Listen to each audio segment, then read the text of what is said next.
In a quaint village, nestled amidst rolling hills and whispering trees, life flowed at its own leisurely pace.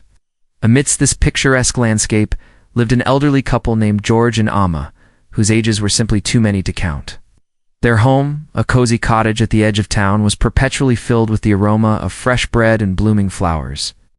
George and Amma were childless, but their home was never empty. They shared it with a gaggle of friendly cats and dogs that had chosen their porch as their permanent residence. The townspeople, well aware of their compassionate nature, would frequently drop off leftovers at the cottage, knowing that they would be shared with the animals and any passerby in need. The highlight of their modest dwelling was the little courtyard, where a pair of elderly people found solace and companionship. In the quiet mornings, George would sit on a rocking chair, his weathered hands resting on top of the armrests, gently humming old tunes. Meanwhile, Amma would tend to their flower garden, her silver hair shining brightly under the sun, her face crinkled into a perpetual smile. Poppy, their small hen with soft white feathers and playful black spots on her wings, would perch on the arm of the rocking chair, attentively listening to George's humming. Sometimes she would interrupt the melody with a soft chirp, to which George would chuckle and scratch her head. Poppy, in return, would reward him with a grateful nudge of her beak. The routine continued until the arrival of the evening, when darkness would envelop the courtyard and replace George's humming with the symphony of crickets. And then a new sound would join the chorus, the comforting lull of Amma's bedtime stories. From tales of bravery and adventure to heartwarming parables, her narratives would transport Poppy to magical realms.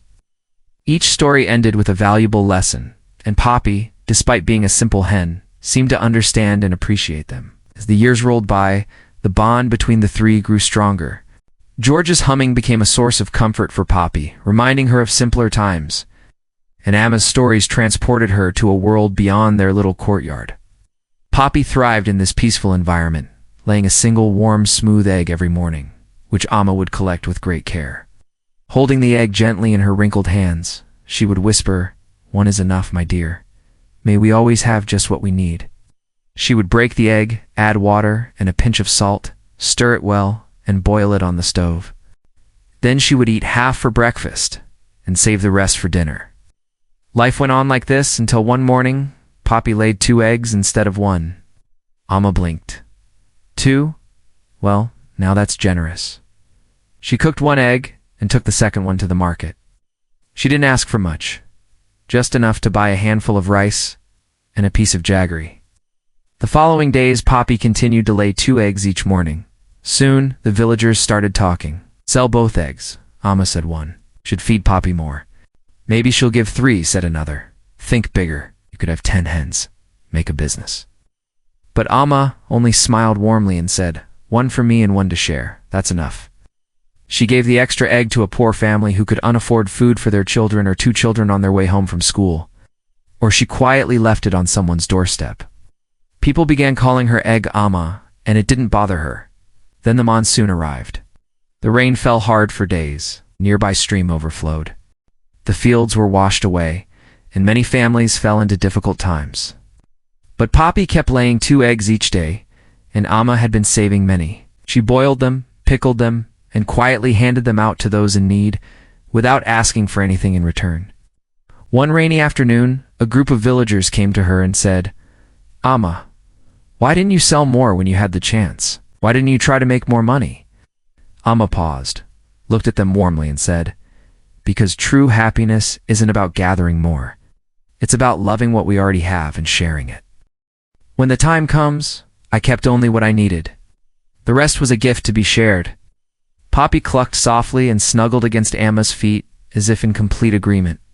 Years went by like chapters in a book. Each page held a different story, some filled with sunshine, others with rain. But through it all, Poppy remained a constant presence in Amma's life, laying her daily egg and basking in the love they shared. As the seasons changed, so did Poppy. Her once vibrant eyes dimmed slightly, and her steps, once quick and playful, slowed down. Yet the love and bond she shared with Amma never faded. And then one morning, Poppy didn't lay an egg. She knew that Poppy, like all living things, would one day leave them, but she had hoped for just a little more time. She walked into the courtyard where a large tree had grown, its branches providing shade to those seeking refuge from the sun. Under its canopy sat George, his eyes closed, a peaceful smile gracing his lips. Next to him was Poppy, her head resting on his lap. Amma knelt beside them, gently stroking Poppy's back. She knew that Poppy was gone, but she stayed with George, comforting him in his grief. In the silence that followed, Amma understood that Poppy had not just been a pet, but a part of their family.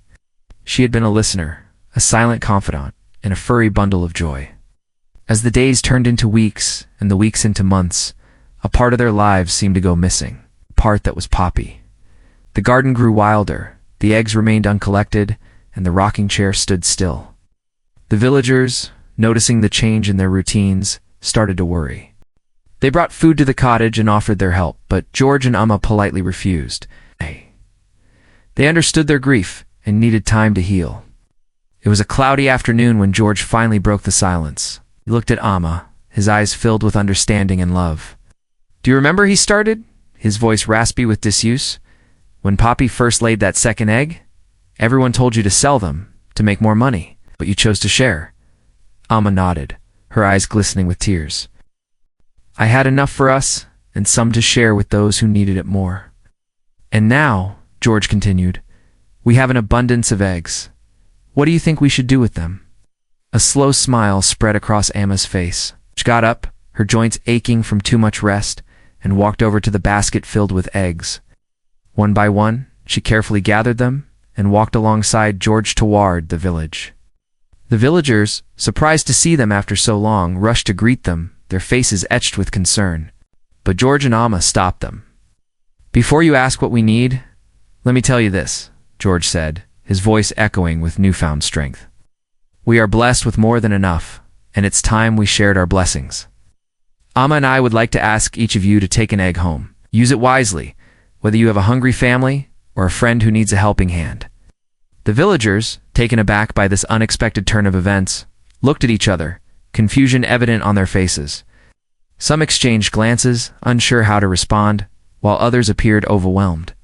However, as if sensing their confusion, Amma stepped forward. With a warm smile gracing her lips, she said, "These eggs aren't just food. They're a symbol of our bond with Poppy and a testament to the values she taught us. Share with those in need and pass on the kindness." Her words resonated with the villagers, gradually melting away their confusion. Understanding dawned on their faces as they realized the deeper meaning behind Amma and George's gesture. With newfound determination, the villagers reached out to accept the eggs.